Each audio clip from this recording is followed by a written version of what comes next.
A paz do Senhor, seja bem-vindo a mais uma aula aqui do EBD em Foco. Eu me chamo Herberson e nesta aula eu vou ministrar a lição número 4, que tem como título Ídolos na Família. Nós estamos estudando a revista CPAD do segundo trimestre do ano 2023 e a revista como um todo fala sobre relacionamentos em família. Na lição número 4 nós vamos falar da idolatria que acontece dentro da família. Infelizmente, hoje ainda acontece o problema de idolatria. Isso não é um problema somente lá do passado, da nação de Israel. Não, nós vamos estudar aqui nesta lição duas passagens bíblicas que falam sobre idolatria dentro da família. Uma passagem em Gênesis, que é o caso ali de Raquel, a esposa de Jacó, e uma passagem em Juízes, que fala de Mica, que era um israelita que também tinha ídolos na sua casa. Vamos estudar essas passagens do Antigo Testamento, vamos ver as consequências da idolatria naquela época e vamos fazer aplicações para os dias de hoje. E trazendo para os dias de hoje,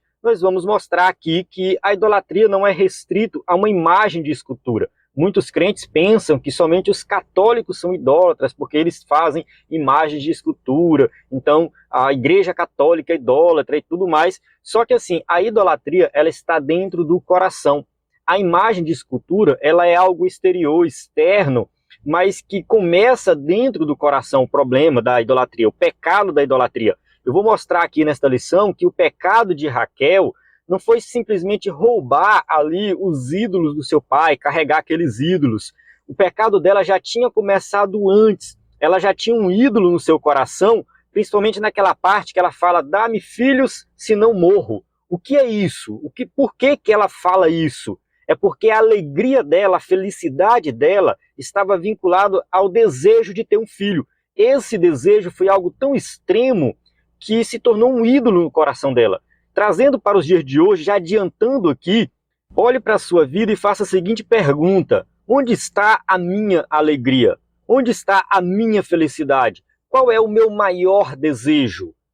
Muitas pessoas hoje, nos dias de hoje, dizem que adora a Deus, que ama a Deus, que Deus é primeiro lugar, vão à igreja, mas a alegria dessa pessoa está no dinheiro. A alegria dessa pessoa está, quem sabe, no casamento, está nas finanças, está nos bens materiais, está no trabalho, está em outro lugar. A alegria, a felicidade, o contentamento dessa pessoa não está em Deus.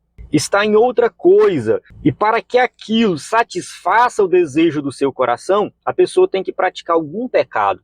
A gente vai observar que a idolatria sempre está vinculada a algum outro pecado. A idolatria em si, ela é pecaminosa, ela é um pecado, mas ela nos leva a fazer e cometer outros pecados. O caso de Raquel, por exemplo, ela rouba os ídolos do seu pai. Ela já tinha a idolatria no seu coração. Mas isso leva ela a praticar um outro pecado, que é o pecado de roubar. Depois ela mente para o seu pai, ela mente para o seu marido.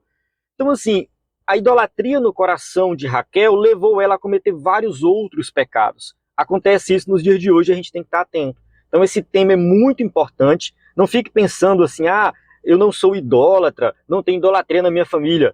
Calma, vamos fazer uma reflexão sobre isso. Todos nós erramos, falhamos, e nós precisamos refletir sobre essa questão da idolatria. Eu convido você a assistir essa aula até o final. Vou passar aqui em cada tópico e subtópico da lição, usando o slide em PowerPoint, uma lição aqui bem completa para que você possa realmente compreender tudo que está na lição número 4 e tem a ver com a nossa vida prática. Vou usar o slide em PowerPoint, que é um slide pronto. Tá? Esse slide aqui está disponível no nosso site ebdenfoco.com. Então, com o slide pronto, você tem muito mais tempo para estudar. Nosso slide é 100% baseado na revista, com imagens de qualidade. Então, você simplesmente baixa e usa. Se quiser modificar, modifica também, porque ele é em PowerPoint. A assinatura do EBD em Foco dá direito aos slides de adultos, de jovens, e também alguns bônus, como slides de escatologia, sermões em PDF, curso básico de teologia e cursos diversos. Falando em cursos diversos aqui, nós temos vários cursos disponíveis na plataforma e nós lançamos agora um curso sobre o livro de Salmos. Você pode acessar o nosso site ebdenfoco.com, no menu canto superior esquerdo, tanto no celular como no computador, tem a opção cursos diversos. Lá tem alguns cursos que são gratuitos e tem outros cursos que são para assinantes do EBD em Foco. Então você entra lá, você vai ver qual que é gratuito. Então eu coloquei aqui a imagem de alguns cursos, pregação expositiva, introdução à teologia pentecostal, os 4 Cs de educação cristã, enfim, alguns cursos que eu coloquei aqui, mostrando aqui a imagem, mas dentro da plataforma tem outros cursos. Então acesse lá ebdenfoco.com, vai na parte de cursos diversos. Se você é assinante, você vai ter acesso a muito mais cursos, inclusive esse curso sobre o livro de Salmos, está lá agora, lançamento novo, completo, material para download. Então acesse o nosso site ebdenfoco.com, vai na aba cursos e você vai encontrar este conteúdo. Qualquer dúvida, é só enviar uma mensagem no nosso WhatsApp, nosso número é 94 98409 2869. Vamos lá, o texto áureo diz assim: Filhinhos, guardai-vos dos ídolos. Amém. Primeira carta de João, capítulo 5, versículo 21. Então, para quem está achando que o problema da idolatria era algo do Antigo Testamento, essa passagem aqui joga isso por terra. O apóstolo João estava preocupado com a questão dos ídolos nos dias de hoje. Verdade prática, a adoração a ídolos implica priorizar tudo aquilo que se coloca no lugar de Deus. Eu, particularmente, não gosto muito dessas definições básicas de idolatria.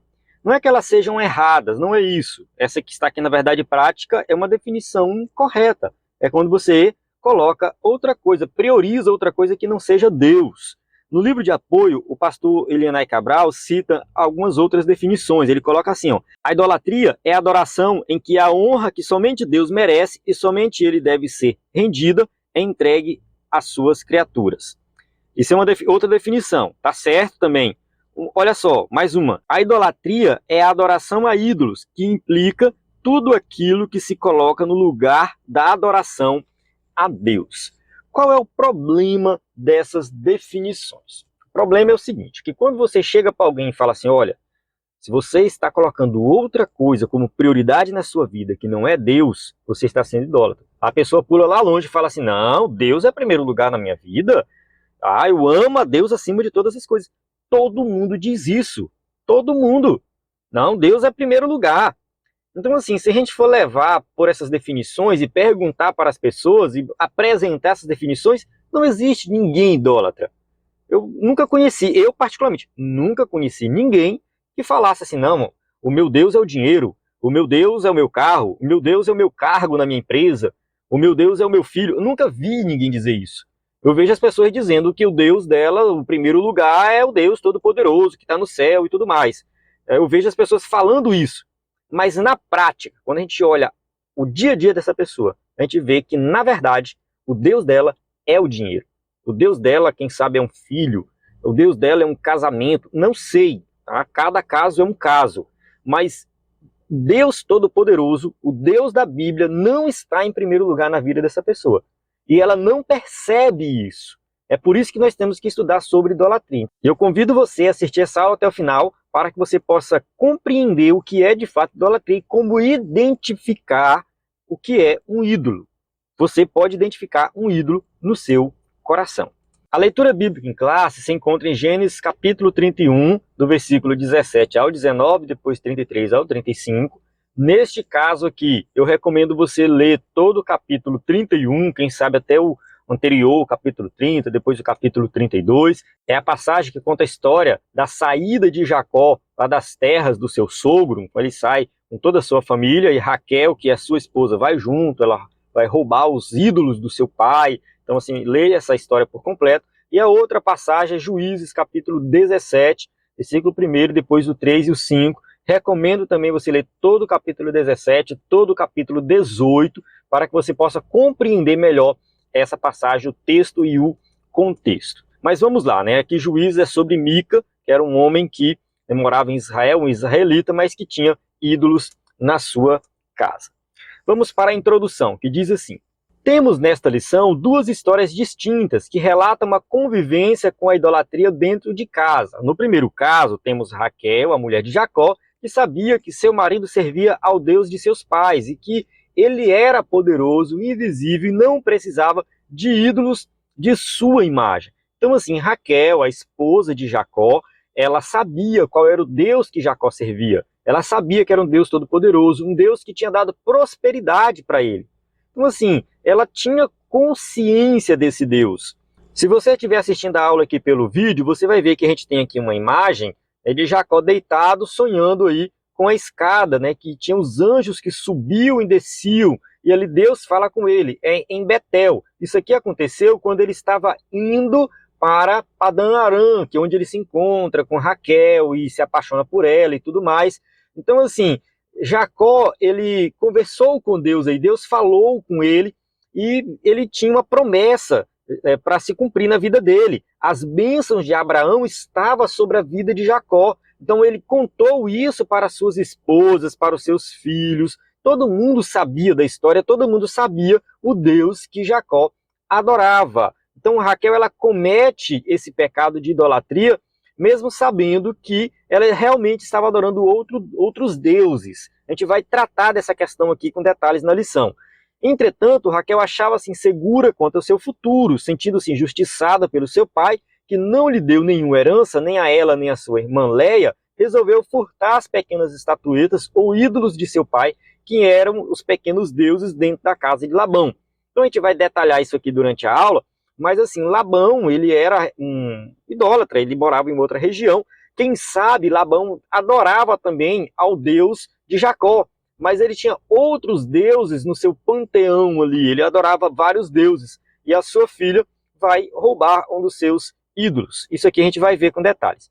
O outro caso que a gente vai estar, que é o segundo caso, é o caso de Mica, um eframita, que viveu no tempo dos juízes em Israel e que, unindo-se aos danitas, fabricou ídolos e construiu um santuário para eles em sua casa. Então Mica, ele constrói um santuário de deuses chamados de terafins, que é o mesmo nome dado aos deuses que Raquel rouba ali do seu pai. Então, nesta lição, veremos as consequências da idolatria dentro de uma casa. É isso que nós vamos estudar aqui, então convido você a continuar nesta aula. Tópico 1, os ídolos encontrados na tenda de Raquel. 1.1, a fuga de Jacó e sua família para a terra prometida. Depois de muitos anos de trabalho para o seu sogro Labão, tendo prosperado muito, Jacó resolveu voltar à terra de seus pais. Então Jacó, ele de fato resolve voltar, porque chegou o momento dele ir embora. Deus fala com ele, Gênesis 31, versículo 3 e 4, fala assim: e disse o Senhor a Jacó, torna a terra dos teus pais e a tua parentela, e eu serei contigo. Então enviou Jacó e chamou a Raquel e a Leia ao campo, ao seu rebanho. Então ele chama suas esposas, conversa com elas, apresenta a situação e fala: temos que ir embora, chegou o momento. Ele trabalhou 20 anos para o seu sogro. Ele trabalhou 14 anos para casar com suas filhas. No caso, ele trabalhou 7 anos, casou com Leia, e aí, claro, né, Labão enganou ele, porque ele queria casar com Raquel. Aí depois ele, né, casou com Raquel e trabalhou mais 7 anos para pagar ali o casamento com Raquel. Então ele trabalhou 14 anos só para garantir o casamento com as duas filhas. E nesses 14 anos, ele não juntou nada, nenhuma riqueza, nada, não tinha nada. Ele conversou com seu sogro para que ele tivesse um salário, de acordo com as ovelhas que iam nascendo e tudo mais, definiu o salário. O sogro dele mudou esse salário dele 10 vezes.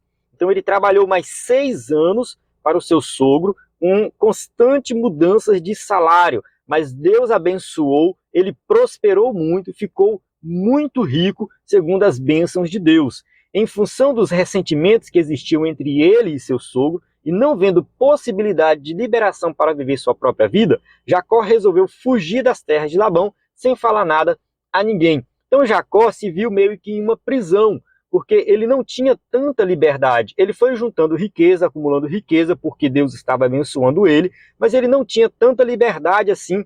O seu sogro atrapalhava muito a sua vida, e ele se viu assim numa situação complicada, e Deus falou com ele para ele sair. Sai dessa terra aí, vai para a terra dos teus pais. Até mesmo porque a promessa que Deus fez a Abraão e foi passada até Jacó, passou para Isaac, Isaac passou para Jacó, essa promessa tinha a ver com a terra de Canaã. Então ele não tinha que ficar lá em Padã Arã, ele tinha que retornar para Canaã. Ele volta sem falar nada para ninguém. Quando foi descoberta a sua fuga, Labão e seus filhos resolveram ir atrás dele para fazê-lo voltar. Então, Gênesis 31, 22 a 23, a gente vê assim: e no terceiro dia foi anunciado a Labão que Jacó tinha fugido. Então tomou consigo seus irmãos e atrás dele seguiu o seu caminho por 7 dias e alcançou-o na montanha de Gileade. Então a gente tem aqui a jornada de Jacó. Jacó caminhou 10 dias. No caso, ele saiu 3 dias na frente do seu sogro, né? Porque o seu sogro só saiu 3 dias depois. O seu sogro não foi com uma boa intenção. Aí ele foi com a intenção de trazer Jacó de volta, mas Deus falou com Labão nessa jornada, e quando ele se encontra com Jacó, muito provavelmente eles andaram 250 quilômetros. A gente vê essas informações nos comentários bíblicos, né? O comentário do Champlin, ele faz um cálculozinho simples lá, e tem a questão da localização aqui também, na montanha de Gileade até Padã Arã, então era cerca de 250 quilômetros. Eles caminharam essa distância toda, e era uma caravana muito grande. Não era somente ele, suas 2 esposas e seus filhos, tinha muitos funcionários, tinha muito gado. Você pode observar isso no presente que ele manda para o seu irmão Esaú, lá na frente. 200 ovelhas só de presente, então assim, era muita coisa. Então assim, ele tinha uma caravana muito grande com ele. Então eles caminharam essa distância toda. Labão vai com a intenção de fazer ele voltar, mas Deus fala com Labão, e Labão realmente desiste da ideia de trazê-lo de volta. Ele vai lá, né, reclama, né, ele fica realmente muito chateado com Jacó, mas eles entram em um acordo e ele vai embora depois com a bênção do sogro. 1.2, Labão descobre o furto de seus ídolos domésticos. Labão era um homem idólatra e possuía pequenos deuses no interior de sua casa, para os quais ele orava e pelos quais acreditava ser ajudado. Então assim, Labão, ele vivia naquela sociedade que, de forma geral, era idólatra. Podemos dizer que a idolatria era o padrão daquela época. Todo mundo daquela época tinha um certo Deus que ele adorava e tudo mais. Somente ali a família de Jacó, né, a família de Isaac, eles que tinham ali uma proximidade mais com o Deus verdadeiro, porque Deus se revelou para eles. E Labão tinha o conhecimento do Deus verdadeiro também. Talvez por meio de Jacó, não sei, mas assim, mesmo ele tendo conhecimento do Deus verdadeiro, o Deus verdadeiro conversou com Labão, falou com Labão, Labão continuava adorando outros deuses. Então ele também tinha a idolatria no seu coração. Eram, na verdade, terafins, fabricados de madeira, pedra ou barro, cujas imagens eram veneradas e adoradas como amuletos para a proteção familiar e pessoal. Quem os possuísse também tinha o direito à herança. Então, os terafins eram deuses pequenos, era chamado de deuses domésticos ou deuses da família, ou ídolos da família. Se você ler na NVI, essa história lá é traduzido como ídolos da família. Então, assim, a gente tem aqui um amuleto, basicamente isso, um amuleto. Nos dias de hoje não é diferente. Muitas pessoas têm amuletos. Tem gente que não sai de casa sem um amuleto, sem um, sei lá, um chaveirinho, uma coisinha ali, ou uma imagem, ou um terço. E, infelizmente, muitas igrejas evangélicas nos dias de hoje, no caso, igrejas neopentecostais principalmente, têm adotado essa ideia de amuleto. É um paninho ungido, é uma pulseira ungida, é, sei lá, alguma coisa ungido que a pessoa tem que carregar. Então a pessoa não sai de casa sem o paninho ungido dela. Ela tem que colocar aquilo no bolso, tem que colocar na carteira, tem que colocar no carro, tem que pendurar alguma coisa no carro, porque aquilo ali traz segurança. Então é um tipo de idolatria também. Acontece muito isso nos dias de hoje. E no caso aqui dos terafins daquela época, eram imagens que eram adoradas porque traziam proteção. Segundo eles, a crença da época, essas imagens também davam o poder de adivinhação, caso adivinhar alguma coisa, e também a questão da herança. Quem tinha os terafins, esses deuses, também tinha direito à herança. Aqui entra algumas interpretações, né, o pessoal faz algumas conjecturas, por que Raquel rouba esses ídolos? Qual era a intenção dela? O escritor da revista, na revista ele fala sobre isso, mas no livro de apoio ele detalha um pouco mais, que ele acredita, assim, ele vai na linha de interpretação de que ela estava pensando na questão da herança. Porque, assim, como elas não receberam herança, até mesmo pelo fato de elas serem mulheres, talvez elas, sei lá, estavam pensando que Labão deveria passar herança para Jacó. Essa interpretação defende a ideia de que, ao roubar os terafins, ela estava reivindicando para si a herança, para garantir a herança. Mas eu dei uma estudada, tanto no dicionário Wycliffe quanto no comentário do Champlin, eles concordam que a herança, na verdade, era do mais velho. Os terafins, eles tinham relação com a herança? Sim, tinham de fato. Mas o que mandava mesmo, que garantia a herança, era os filhos homens, no caso, o mais velho, que era o herdeiro. Então era por questão de nascimento mesmo e não relacionado aos terafins. Então, assim, eu descarto essa interpretação de que Raquel tenha roubado os terafins simplesmente pensando na questão da herança. Eu acredito que ela roubou por dois motivos. Primeiro, porque ela talvez queria impedir que o seu pai tivesse alguma adivinhação do seu caminho, porque eles estavam saindo escondidos. Então aqueles terafins poderiam dar esse poder de adivinhação, e ela estava pensando nisso. E segundo, porque a Raquel ela já tinha idolatria no seu coração.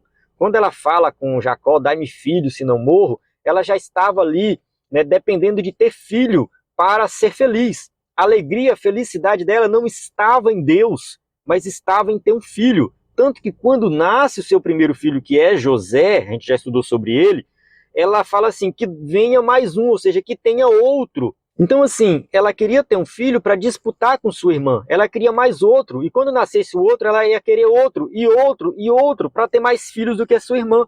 Porque a sua irmã já tinha 6 filhos. E ela estava com o primeiro. E a intenção dela não era glorificar a Deus. Não, não era. Era simplesmente uma disputa com sua irmã. E ela achava que era amaldiçoada pelo fato de não ter filhos. E aí colocou a sua alegria, a sua vida, tudo em torno disso. O que caracteriza de fato a idolatria de Raquel é onde ela deposita a alegria dela, a felicidade dela, que não é em Deus, mas é em ter um filho. E o ídolo depois roubado é só uma concretização disso. Ela mente para o marido, mente para o pai, rouba, comete vários pecados para permanecer na idolatria. É para garantir ali, quem sabe, bênçãos. Ela achava, talvez, que esses deuses poderiam abençoar a vida dela e ela ter mais filhos. Aí aqui você vê o que eu já adiantei, né, que o escritor da revista defende essa ideia, né, que ela percebeu que o seu pai não lhe daria herança alguma e por isso ela furtou os ídolos. Né? O capítulo 31, versículo 19, fala assim, ó, e havendo Labão ido a tosquear suas ovelhas, furtou Raquel os ídolos que seu pai tinha. Mas o texto bíblico não diz essa questão da herança. Isso aqui é uma interpretação de alguns teólogos. Ao chegar no acampamento de Jacó, Labão indagou-lhe a respeito dos seus ídolos e não os encontrou porque Raquel os escondera na albarda de um camelo e se sentou sobre eles. Gênesis 31, 34. A gente vê que quando Labão chega lá em Jacó, ele já não está mais assim tão preocupado em levar Jacó de volta, porque Deus já tinha falado com ele para não tocar em Jacó. Então, assim, ele simplesmente se volta para a questão dos ídolos. Olha, vocês roubaram meus ídolos. E Jacó fala assim, olha, se você encontrar esses ídolos, a pessoa que roubou vai morrer. Eu não sei se Raquel escondeu os ídolos porque ela realmente queria ficar com eles, ou se ela estava com medo de morrer, porque Jacó já tinha dado a ordem. Quem encontrar, né, no caso, se você encontrar com alguém, que essa pessoa, né, seja digna de morte. Então ela esconde ali na cela de um camelo, senta em cima, né, e não sai de jeito nenhum. Vamos lá, tópico 1.3. Raquel sentou-se sobre os ídolos para que Labão não os encontrasse. Ela usou a justificativa de que estava no período menstrual para não se levantar de cima do camelo e, consequentemente, para seu pai não encontrar os ídolos ali. Vamos ler aqui Gênesis capítulo 31, versículo 35. Diz assim, ó, e ela disse a seu pai, não se acenda a ira dos olhos do meu senhor, que não posso levantar-me diante da tua face, porquanto tenho o costume das mulheres. E ele procurou, mas não achou os ídolos. Então, assim, Labão acreditou no que Raquel falou, ela mentiu, obviamente, que foi uma mentira. E isso aqui que ela faz, mentir para o seu pai, mentir para o seu esposo, é algo que vai acontecer sempre quando tem idolatria envolvida. Quando tem idolatria, tem mentira, tem engano. De alguma forma, a pessoa quer proteger o seu ídolo. Ela vai proteger, mesmo que seja necessário ela pecar. A gente observa algo parecido com Rebeca. Rebeca, a esposa de Isaac, ela ficou tão obcecada pela questão da bênção que seria para Jacó, que o maior serviria o menor, e ela estava tão obcecada com Jacó e com essa bênção, que ela mentiu para o seu marido, enganou o seu marido para que Jacó fosse abençoado. Então ali a gente observa mais um caso de idolatria dentro da família. Rebeca, ela tinha ali um ídolo que era o seu filho. Quem sabe não somente o seu filho, mas a questão da bênção que passaria para o seu filho. Ela estava mais preocupada com a bênção do que com o abençoador, que no caso é Deus. Ela estava mais preocupada em garantir que de fato Jacó recebesse a promessa do que crer no Deus da promessa e obedecer ao Deus da promessa. Então a idolatria ela faz isso, ela tira o foco de Deus e coloca o foco em outra coisa. E para que essa outra coisa realmente, né, satisfaça o desejo do nosso coração, nós cometemos vários outros pecados. Fica claro que, embora Labão acusasse Jacó de roubá-lo, foi sua filha Raquel que furtou seus ídolos, e por isso o enganou. E Labão não encontrou os seus ídolos. Então ali Labão acusou Jacó, e Jacó negou, falou que não tinha roubado, e ele aproveitou a oportunidade e jogou um monte de coisa na cara de Labão. Falou: olha, Labão, eu trabalhei para ti 14 anos para casar com suas filhas, depois trabalhei 6 anos, você mudou meu salário, você... Enfim, falou um monte de coisa para ele. Então não tenho necessidade nenhuma de te roubar.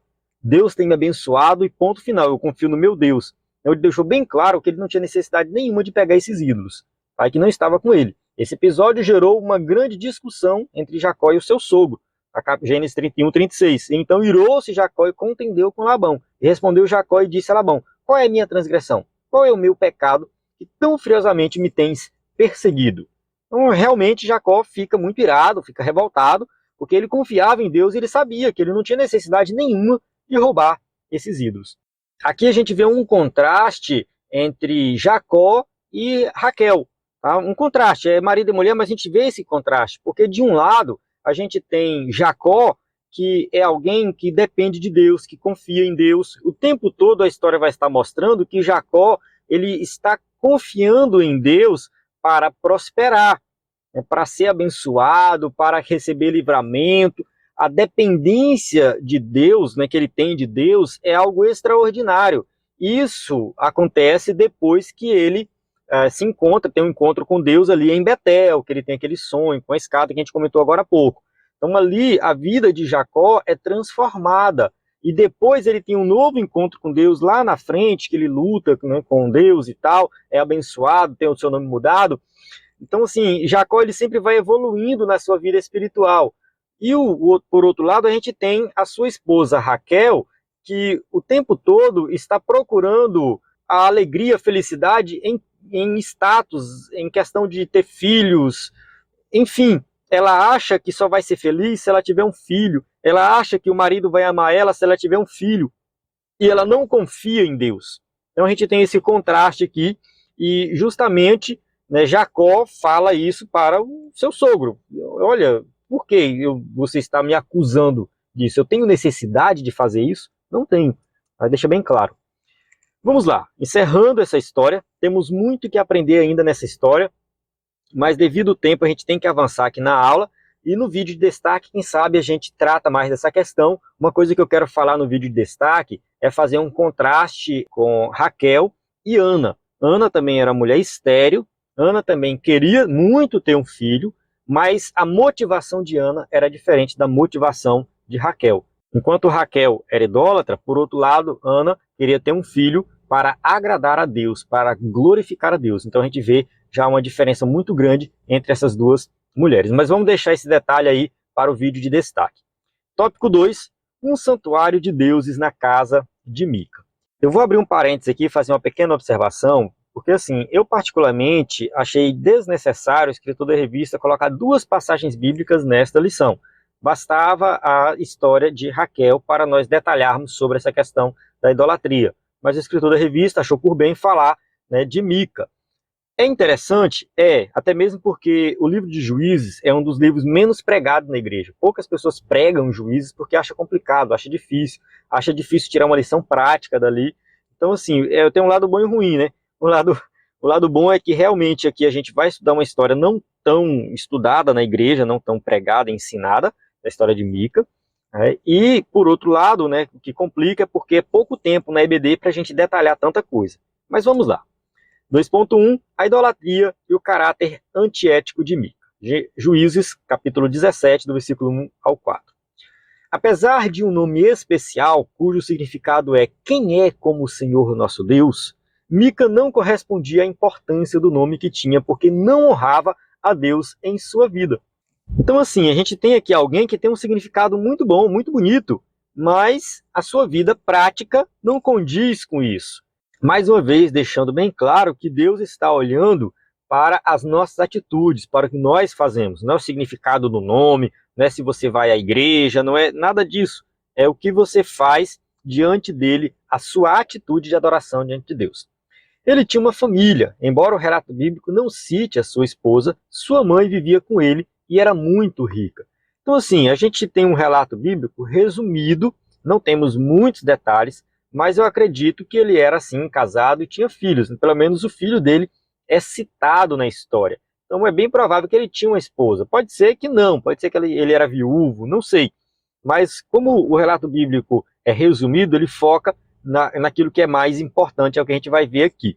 O povo que vivia na região montanhosa de Efraim tinha se corrompido por causa da idolatria. Então a idolatria, ela se estabeleceu muito rápido na nação de Israel, porque o povo, quando chegou na Terra Prometida, eles se espalharam logo, cada um foi para uma região, e a região de Efraim foi uma região que ficou um pouco afastada, e ali eles resolveram, enfim, adorar outros deuses, resolveram se envolver com a idolatria local, porque quando eles se estabeleceram na terra, já tinha outros povos lá que tinham outros costumes. É claro que eles destruíram uma parte dos povos e tal, mas continuou algumas pessoas e eles abraçaram os deuses, a idolatria geral daquela região.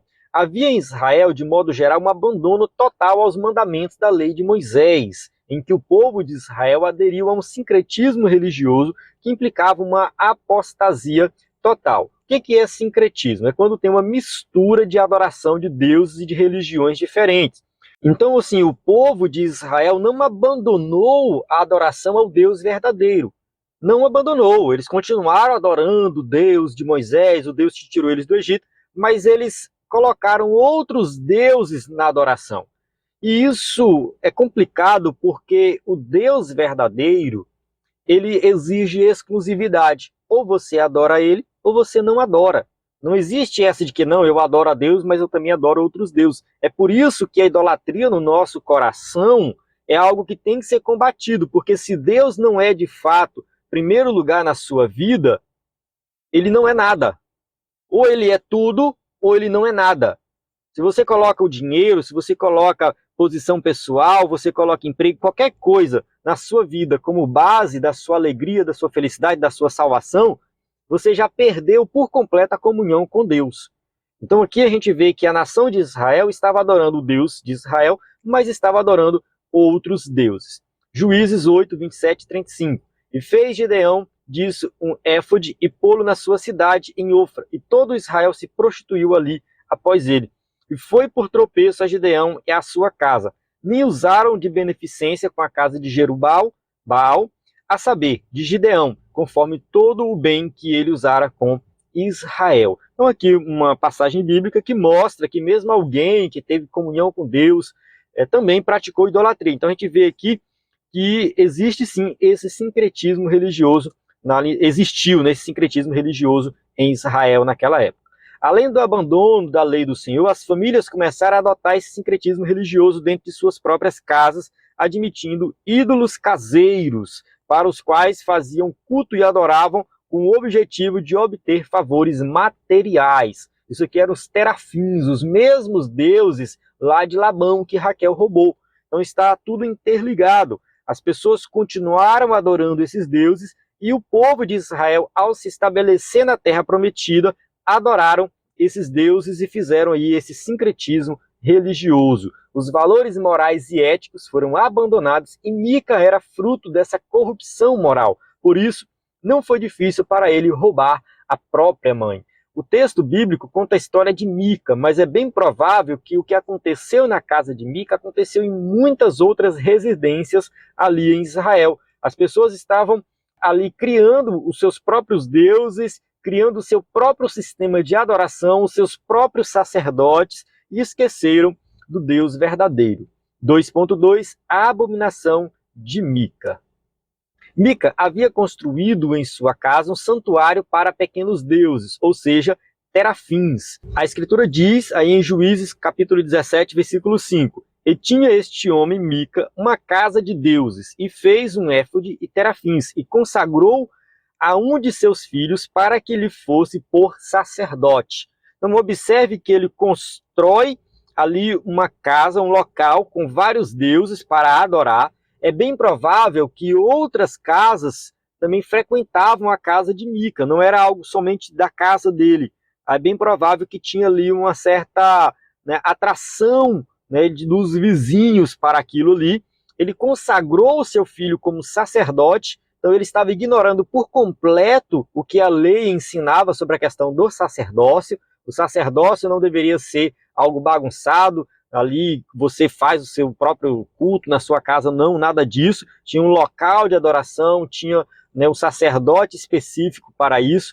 Ele constrói um éfode, que no caso é uma roupa sacerdotal, eu vou mostrar daqui a pouco essa imagem, e enfim, ele realmente estava envolvido com idolatria. Mica havia roubado a própria mãe, sem que ela soubesse. Ele levou consigo 1.100 ciclos de prata, equivalente a 13 quilos do metal. Visto que sua mãe não sabia que era o seu próprio filho quem a furtara, ela lançou maldição sobre o ladrão. Então assim, ela lançou essa maldição e eles acreditavam que de fato essa maldição pegava. Então ele tinha essa crença, ele ficou preocupado. Então, temendo sofrer com a maldição da mãe, Mica foi à casa dela e confessou o seu pecado e a restituiu completamente todo o dinheiro. Juízes 17:4. Porém, ele restituiu aquele dinheiro à sua mãe. Sua mãe retirou a maldição e tomou parte do dinheiro e o deu ao ourives para que fizesse imagens de escultura para a casa de Mica. Então, observe que a mãe, em vez de repreender o filho, castigá-lo de alguma forma, tudo bem que ele já era adulto, mas ela poderia muito bem achar ruim que ele roubou. Não, parece que ela acha bom. Ela passa a mão na cabeça do filho ladrão, e aí ela manda construir imagem de escultura e coloca na casa do filho. Olha só, a mãe contribuindo cada vez mais com o pecado daquele filho, que já era um idólatra. Significa que ela também era idólatra. Ela incentivava a idolatria. Então aqui o filho já aprendeu diretamente com a mãe. 2.3, Mica tinha uma casa de deuses. Pelo contexto bíblico, a família de Mica era de judeus, mas desviada da fidelidade a Deus, servia aos falsos deuses representados por pequenos ídolos chamados terafins. Então era isso que ele fazia, ele adorava esses outros deuses. Isso aqui foi logo no início ali da conquista da Terra Prometida. Eles tinham se estabelecido, o livro de Juízes conta essa história, depois de Josué ali que eles conquistam a Terra Prometida, se estabelecem, e aqui não tinha ainda rei em Israel. Isso é repetido no texto várias vezes, como não tinha rei em Israel, cada um fazia como queria fazer, não tinha templo ainda, o tabernáculo existia, tinha o local de adoração, mas aqueles que estavam um pouco mais afastados do local de adoração acabaram se envolvendo com outros deuses, principalmente com os terafins. Mica e seus familiares afirmavam estar servindo também ao Deus de Israel. Entretanto, naquele período histórico do tempo dos juízes, cada um fazia o que lhe parecia certo. Então isso aqui era algo problemático naquela época, porque cada um definia aquilo que era certo e não tinha uma liderança por conta própria. Depois de ter seus terafins em casa, Mica resolveu também mandar fazer um éfode, que era utilizado somente pelo sumo sacerdote israelita, e o entrega a seu filho, separando-o para ser sacerdote em sua casa. Então o éfode é essa roupa aqui, ó. Essa roupa que vem aqui por cima, tá? Isso era um éfode, era uma roupa usada somente pelo sacerdote, estava relacionado ao culto. Então quando ele faz essa roupa, ele está confrontando o Deus de Israel, porque ele está quebrando todas as regras da lei de Deus. Depois aparece um levita que não tinha onde morar, e Mica o convida a viver em sua casa e torna-se sacerdote da família pelo Deus de Israel, como está escrito em Juízes 17, 9, e também coloquei aqui o versículo 10, 9 e 10. Fala assim, ó: e disse-lhe Mica: de onde vens? E ele lhe disse: eu sou levita de Belém de Judá, e vou peregrinar aonde quer que achar comodidade. Então lhe disse Mica: fica comigo, e sê-me por pai e sacerdote, e cada ano te darei 10 moedas de prata, vestuário e o teu sustento. E o levita entrou. Então esse levita não era qualquer um, ele era neto de Moisés. Ele tinha muita autoridade. Quando Mica viu ele lá, peregrinando, procurando um local para ficar, Mica viu aí uma oportunidade muito grande de colocar esse levita como o sacerdote da sua casa. Então, assim, está tudo bagunçado. Até mesmo os levitas, que deveriam fazer tudo de acordo com a lei de Deus, estavam aceitando a adoração a outros deuses. Então, esse levita, ele contribui com esse pecado, mostrando que a nação está corrompida como um todo, a própria religião está corrompida, e Mica estabelece esse culto a outros deuses dentro da sua casa, juntamente com o Deus de Israel. Então, um sincretismo religioso. Essa mistura de divindades falsas estava presente na casa de Mica. Todos quantos chegassem à sua casa encontrariam o Deus que desejasse invocar. Então aqui a gente observa que a idolatria, ela dá essa possibilidade. Você escolhe o seu Deus. Tem Deus para todo gosto. Você faz o Deus de acordo com a sua vontade. Então a gente conversa com algumas pessoas, as pessoas falam assim: ah, Deus para mim é isso, Deus para mim é aquilo. E o que a gente vê aí são pessoas formando, moldando Deus de acordo com a sua vontade, com o seu desejo, com aquilo que ela acredita. E a gente vai quebrar isso lendo a palavra de Deus. Como que eu sei como que é o Deus que eu adoro? Eu tenho que ler a Bíblia.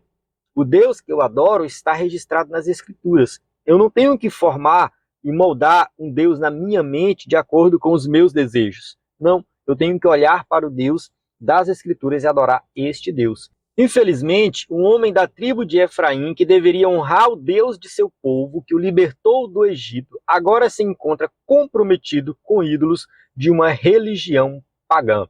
Isso aqui acontece quando nós começamos a abrir o nosso coração para as coisas do mundo, abrir o nosso coração para as ideologias mundanas. Não, aqui está tudo bem, aqui está tudo tranquilo, isso aqui é muito parecido com o que a gente faz. Foi assim que aconteceu com a nação de Israel. Eles chegaram no meio daquela terra, encontraram outros povos, povos pagãos, adorando outros deuses. Eles começaram: não, isso aqui é muito parecido, isso aqui está no mesmo molde do que eu já estou acostumado a adorar, a fazer. E aí vai abrindo brechas, vai abrindo exceções, e aí de repente entra no sincretismo religioso e a gente não sabe mais o que foi que surgiu ali. É uma mistura de religião que acaba se tornando uma nova religião. Isso, infelizmente, tem acontecido nos dias de hoje. Na vida de muitas pessoas, tem muitos que vão à igreja, que estão na igreja lá, adorando a Deus, mas no dia a dia acreditam em horóscopo, no dia a dia tem um monte de amuletos, tem um monte de simpatias, que não tem nada a ver com o que é ensinado na Bíblia, na palavra de Deus. E a gente observa até mesmo igrejas hoje. Muitas igrejas evangélicas têm uma liturgia que não tem nada a ver com o que está nas Escrituras. Está relacionada a outras religiões, muitas vezes com o próprio judaísmo, que já caracteriza um sincretismo religioso, não é nenhum preconceito com o judaísmo, mas a gente tem que entender que o cristianismo é um outro sistema, tem uma outra liturgia, e tem também igrejas evangélicas que têm um estilo de culto parecido com o catolicismo ou com algumas religiões afro. Também não estou aqui sendo preconceituoso ou falando mal, nada disso, mas muitas igrejas hoje neopentecostais, você olha para um culto neopentecostal e é muito parecido com o que acontece no terreiro de Umbanda. Tá? Isso aí é provado e comprovado em vídeos do YouTube, coisas que realmente a gente vê acontecendo em algumas igrejas evangélicas. Tá? Então, assim, isso é sincretismo religioso. Tá? E muitos estão deixando de adorar o Deus verdadeiro para praticar outros tipos de culto. Vamos para o tópico 3, a idolatria dentro dos lares. Em ambas as histórias citadas, de Raquel e a de Mica, a crença em ídolos domésticos indicava a forte influência pagã em lares israelitas. A partir desses dois casos bíblicos, somos convidados a refletir a respeito da idolatria hoje. 3.1. Os ídolos domésticos dos tempos atuais. O apóstolo João enfrentou em seu ministério um problema com ídolos caseiros de famílias cristãs que tinham dificuldades em abandoná-los. Observe que João está no Novo Testamento, já é um outro contexto, e ele continua falando de idolatria, de ídolos. Ele diz assim: filhinhos, guardai-vos dos ídolos. Será que João estava falando somente de uma imagem de escultura? Não. Tinha imagem de escultura nessa época? Sim, tinha. Mas João estava indo muito mais aí dentro do coração das pessoas, estava falando do ídolo dos nossos corações. Para uma pessoa não crente em Cristo, a vida cristã é irreal, já que o que se vive no mundo vive-se pelo que se vê e sente, e não pelo que a vida cristã exige. Olha só, quem vive no mundo tem que estar vendo o tempo todo, tem que estar sentindo. As pessoas do mundo são materialistas. Elas dependem muito do material, do ver, do sentir, do pegar, do fazer, do eu. É eu que faço acontecer, é eu que tomo a decisão, é eu, é eu, é eu. Ou seja, o egoísmo é a base do ímpio. Ele vive baseado no eu. E o crente vive de uma forma diferente. A vida do cristão é pautada em Deus. Ora, os ídolos são temporários, representam aquilo que é falso e vazio, porque são enganosos. Qualquer coisa pode se tornar um ídolo dentro de casa, como, por exemplo, um emprego, um carro, um dinheiro, um filho, um pai, uma mãe, um estilo de vida. Qualquer coisa se torna um ídolo. Isso aqui é algo que a gente tem que refletir bastante, e tem um livro que eu gosto de indicar sempre que eu falo sobre idolatria. O título do livro é Ídolos do Coração. No vídeo de destaque eu vou apresentar alguns trechos desse livro, mas é um excelente livro. E ela dá um exemplo lá, é uma mulher que escreveu esse livro. Ela dá um exemplo de uma mulher que era casada e ela era crente e ela queria que o seu marido fosse um pouco mais devoto a Deus, que ele fosse mais dedicado na obra de Deus, na oração, na leitura da palavra. E ela colocou a alegria dela, a felicidade dela nisso. Ela achava que ela só seria feliz se o seu marido fosse um marido devoto. E ela lutava para isso. E o marido dela vivia uma vida normal. Ela não disse se o marido era crente ou não, mas é bem provável que sim, o marido era crente, mas não era aquele crente fervoroso que vivia orando o tempo todo. Não, um crente normal, tranquilo, ia na igreja normal. E essa mulher colocou isso na cabeça, né? Como a gente diz aqui na nossa região, ela ficou encabulada com isso. Ela queria que o marido dela fosse mais devoto e tal. Isso se tornou um ídolo para ela. Chegou ao ponto dela falar assim: eu não consigo mais viver com ele, eu vou ter que me divorciar, porque o meu marido não consegue ser devoto o suficiente. Então ela achou que o marido não era um bom marido porque ele não era devoto. E o que ela fez? Pecou. Ela divorciou. Ela cometeu um pecado, um desastre na vida dela, que chegou ao ponto de que ela mesma depois se afastou dos caminhos do Senhor. Depois ela mesma desviou e não voltou mais para a igreja. Então, assim, essa ideia de ser casada com um marido devoto era um ídolo que ela deixou de confiar em Deus, para confiar somente nisso. Ela depositou a confiança, a alegria dela nessa esperança, nessa expectativa. Não, eu quero que meu marido seja devoto. E isso acabou destruindo a vida dela por completo, porque destruiu o casamento, destruiu a vida espiritual. Então a gente tem que ter muito cuidado, porque qualquer coisa pode se tornar um ídolo. O dinheiro pode se tornar um ídolo? Pode. Muitas pessoas falam: não, Deus é o primeiro lugar na minha vida, eu dependo somente de Deus e tudo mais. Mas no dia que ela perde dinheiro em um negócio, ela fica triste, fica cabisbaixa, entra em depressão. Eu conheço pessoas hoje que estão em depressão porque fizeram investimento, não deu certo, e hoje está na cama da depressão profunda, porque fez o investimento financeiro, não teve o retorno que teve, levou prejuízo e aí perdeu a alegria de viver. Então, pessoas que depositam a sua alegria de viver nos bens materiais, no dinheiro, no emprego, no relacionamento, essa pessoa já tem um ídolo. Esse ídolo é o que manda na sua vida. Ela faz de tudo por esse ídolo, ela peca por causa desse ídolo. Ela pode até dizer que Deus é primeiro lugar na vida dela, mas na prática não é. Ela pode ir até a igreja, orar, louvar, mas na prática não é. Eu conheço pessoas hoje que vão à igreja e tal, e que Deus é isso, e Deus é aquilo, e fala de Deus o tempo todo. Mas no fundo, tudo que essa pessoa faz, a alegria dela está no dinheiro, na capacidade de ganhar dinheiro. Tem gente que quer ficar rico, trabalha para ficar rico e tal, e quer ficar rico a todo custo, pratica um monte de pecado porque quer ficar rico. A riqueza se tornou um Deus na sua vida. Então, ora, como identificar a idolatria dentro e fora de casa? Tudo aquilo que requer lealdade e honra acima de Deus se constitui idolatria. Se você colocou ali as suas expectativas em algo que não seja Deus, você já está sendo idólatra. Lembra da história de Raquel? Ela colocou a expectativa da alegria dela em ter um filho. Agora compara com Ana. Ana também vivia muito triste porque não tinha filho, ela almejava um filho. Só que Ana queria ter um filho para glorificar a Deus. E ela falou que quando ela tivesse um filho, esse filho seria dedicado a Deus. Ela teve Samuel, e ela pegou e deu Samuel para o sacerdote. Falou assim, ele vai ficar aqui, você vai cuidar dele porque ele vai viver para Deus. E por causa disso, Ana teve mais 5 filhos. Agora a gente olha para Raquel, que teve um filho e queria ter mais um somente para competir com a irmã. Aquilo tinha se tornado um ídolo no coração dela. O que aconteceu com ela? Ela morreu no segundo filho. No parto do segundo filho, ela morreu. Então a gente observa que a idolatria, ela nos leva a cometer vários outros pecados. Quando você faz algo que não é para a glória de Deus, significa que você está no caminho da idolatria. Se você coloca a sua alegria, suas expectativas em coisas materiais, significa que você está caminhando para a idolatria.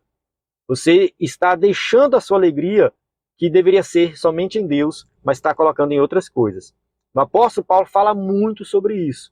Ele chega a um ponto, escrever aos Filipenses, ele fala assim, eu sei viver em abundância, eu sei viver em prosperidade, eu sei viver em várias situações diferentes. Por que Paulo fala isso?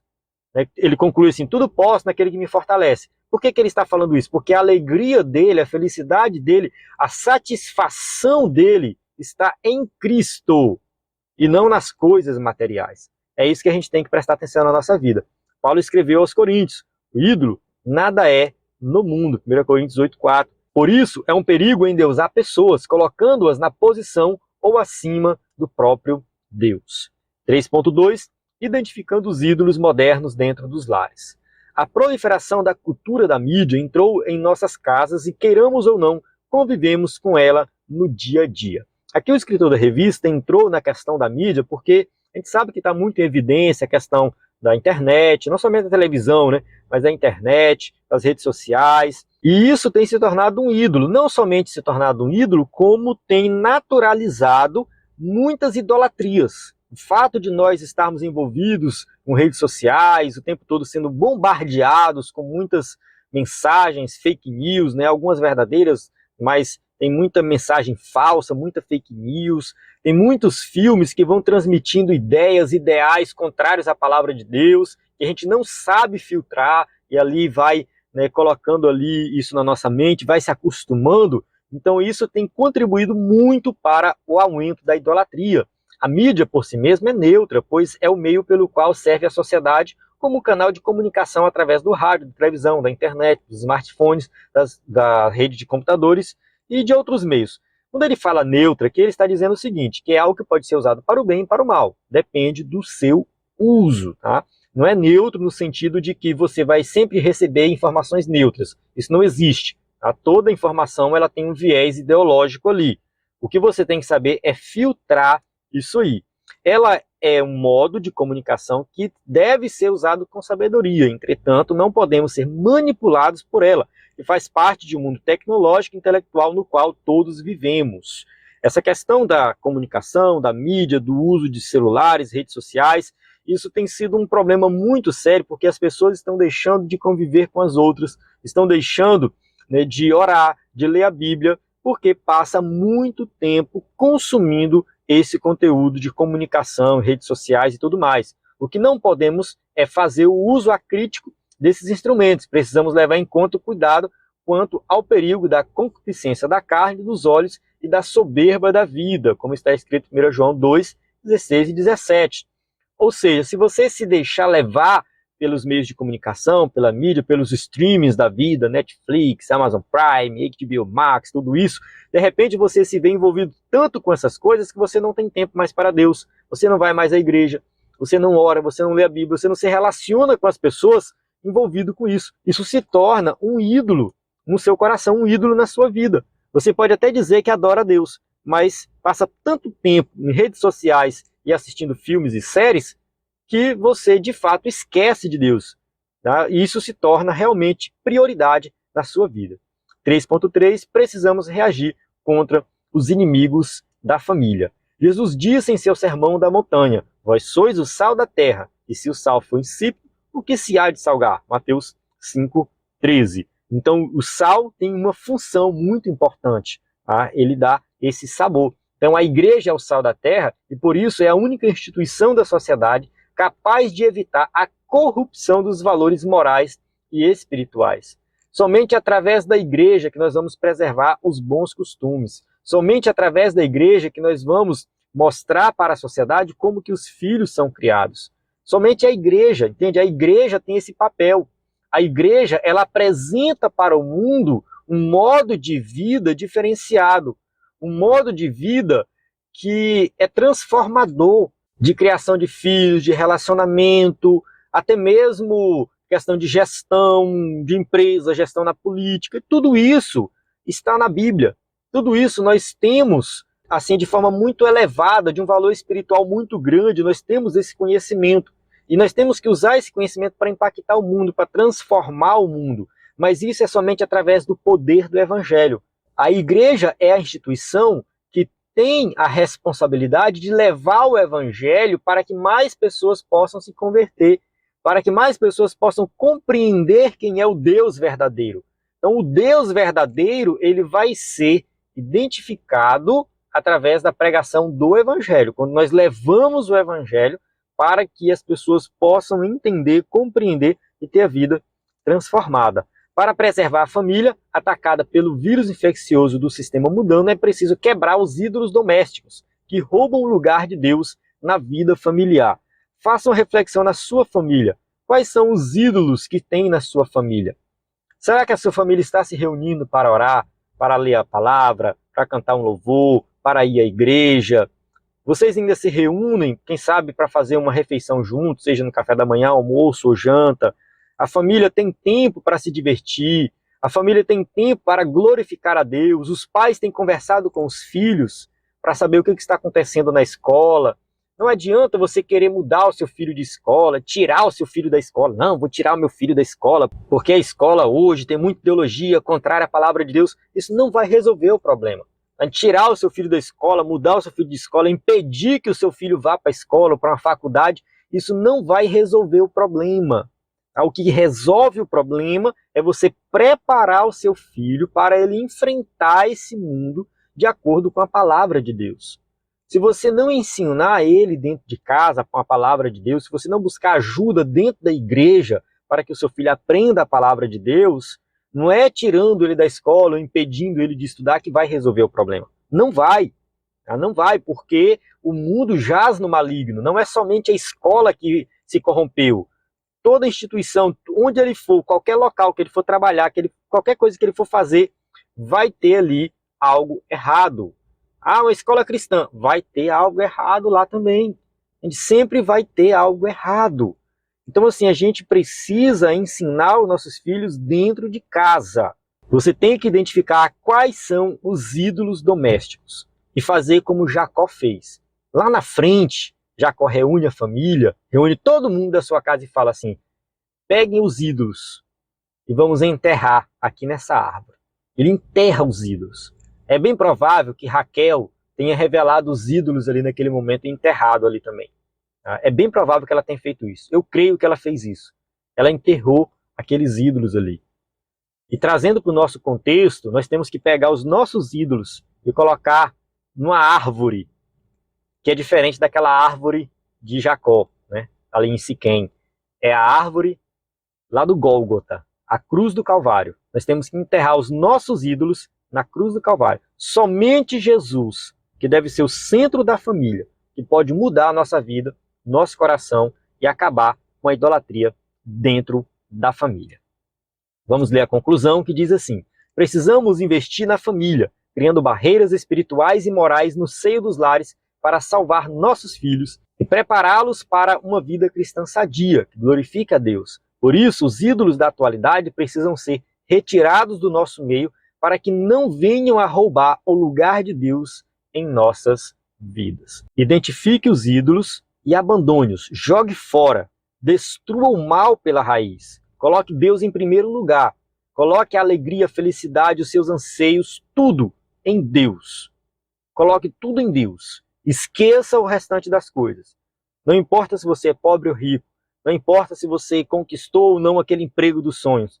Não importa se você tem filho ou não. Não confie a sua alegria nessas coisas. A sua alegria tem que estar no Senhor. A satisfação tem que estar no Senhor. Amém? Então, encerro aqui a aula. A gente tem aqui as perguntas para quem vai ministrar aí com slide na sua igreja. Encerrando aqui, mais uma vez, reforçando o nosso conteúdo com slides em PowerPoint de adultos e jovens, slides de escatologia, sermões em PDF, curso básico de teologia e cursos diversos. Então acesse o nosso site ebdfoco.com, lá você encontra tudo o que precisa para ministrar uma aula de excelência na EBD. A paz do Senhor, até a próxima aula.